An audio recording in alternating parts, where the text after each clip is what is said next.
So got the number 4 Mark 1 Star Savage all broken down. Take a closer look at it. Wood's actually in really good shape. It's fairly clean, and considering some rust here. Normally you see a lot of dirt and everything.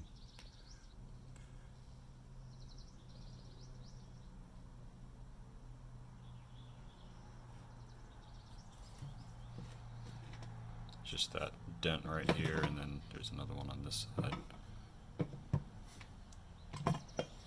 There's a pretty good dent here in the magazine.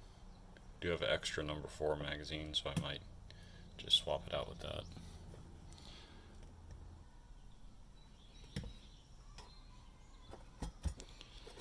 Finish looks pretty good underneath the wood. I don't see any pitting or anything really to worry about.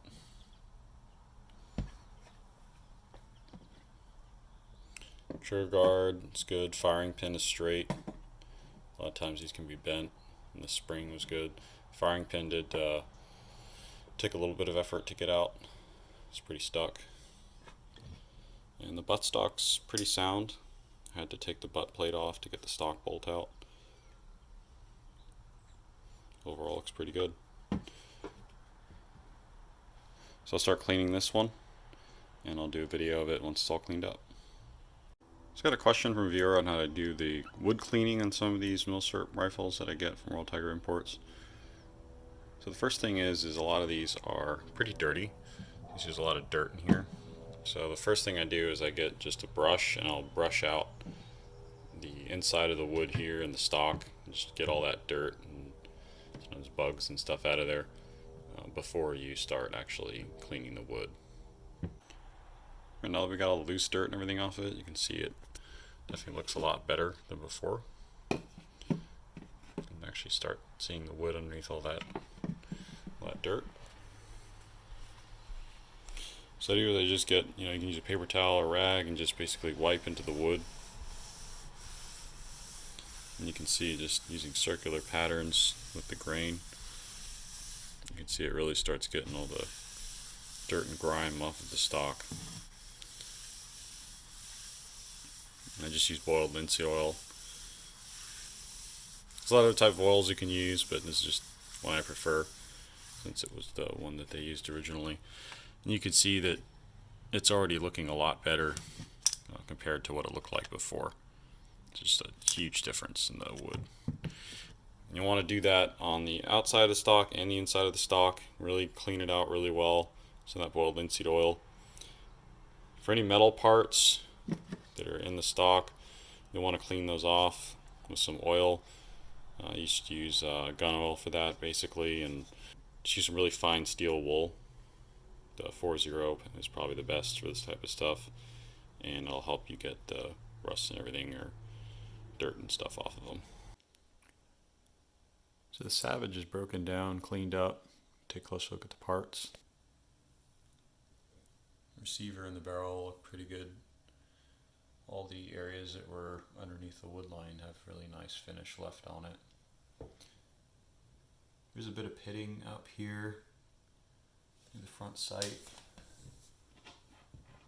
You can see, especially on the other side, there's some pitting there.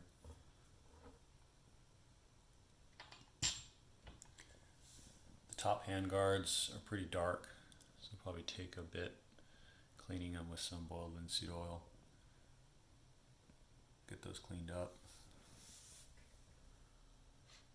You can see the bore stock here is much lighter shade.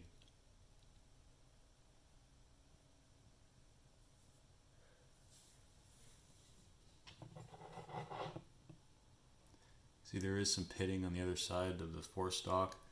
It's also a lot darker, so I'm assuming that this side might have been exposed more to the elements. Same with the front band here, it's got some pitting.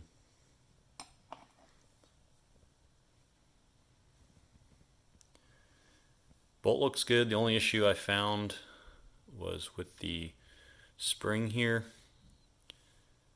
For the extractor, it's actually broken. You can see it doesn't really have much spring tension there. It's loose. So I have to replace that part.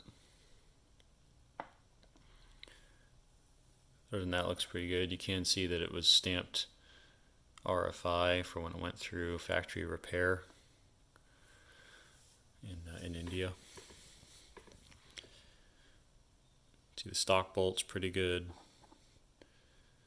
It does have a number 5 trigger guard, but it's not a big deal. And the butt plate turned out really nicely. Really like the butt stock. It's in really good shape. It's got a nice color to it. And you can see the other side is darker than this side.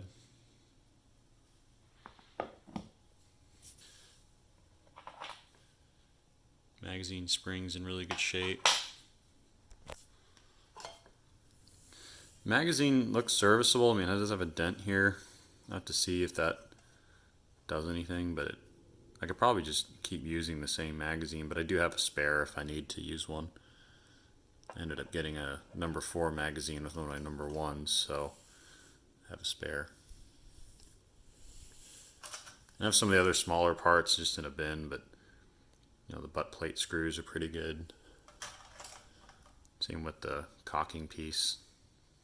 So overall looks pretty good. I ended up using some boiling water down the bore, followed up by some cleaning with patches and oil, and it turned out pretty well. So I'll do a photo of the bore when I put it all back together. But I'll get it all reassembled and show you how it looks. So I've got the Savage all reassembled. Go ahead and take a closer look at it. Butt plate's pretty good. The butt plate screws, pretty nice. See, the butt stock here came out pretty well. It's got a really nice light color to it.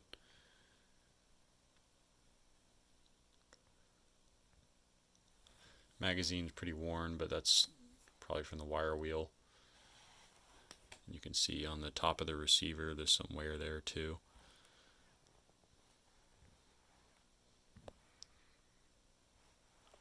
Top handguard is definitely darker. Probably take a bit of cleaning to lighten that up a bit. You can see the front bands are pretty worn as well. Look at the other side, you can see the butt has some dirt in it. Still takes some time to get that out, some linseed oil. Put some chalk in some of the markings here in the receiver. So you can see the serial number is on the receiver here, and there's a US property stamp which was on all the Savages, and that was so it could be sent to the British for a Lend-Lease. And you can see here there's a stamp here, number 4 Mark 1/3, and as a factory repair stamp, ROF factory. Looks like that was in 1951, and they basically just kind of like crossed out the original Savage manufacturer. So that's when they actually converted this into a Mark 1/3. That's why you saw the hanging trigger here, and there's this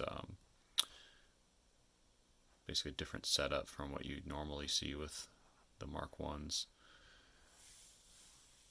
You can also see there is some damage here, and it's kind of got a checkered pattern. You can still see a few fibers of it left, but it looked like there's probably a sling that was pressed up against here, and it probably got put away damp, and it kind of damaged the wood. So that's where that came from. The Savages are pretty interesting. They were sent to the British as aid, since they couldn't produce enough Enfields. And the US manufactured over 1 million of them and sent them over to Great Britain. You can see that the band here has quite a bit of pitting on it. Likely this was exposed to some moisture or the elements, which is unfortunate, but still should make for a good shooter. So overall, I'd say the Savages are a pretty good buy.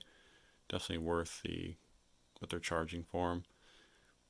Really interesting for the war aid to Britain. According to the serial number on this one, this was made in March of 1944, so it's one of the final production runs during that year before they stopped making them, since the British had caught up on production by then in their own factories. But overall, in pretty good condition. Look forward to shooting it. Go ahead and take a look at the bore. So you can see the bore is in really nice shape, so that's pretty good news. Should function pretty well. So I have to swap out that spring and be able to give it a day at the range. I have a few more videos coming out of some of the rifles that I got recently, as well as some of my collection videos. So if you'd like to see those and get alerted, feel free to subscribe and sign up for alerts. If you have any questions about this particular rifle, the Savage manufacturers, or the number 4 series, feel free to leave them in the comments. And as always, thank you for watching.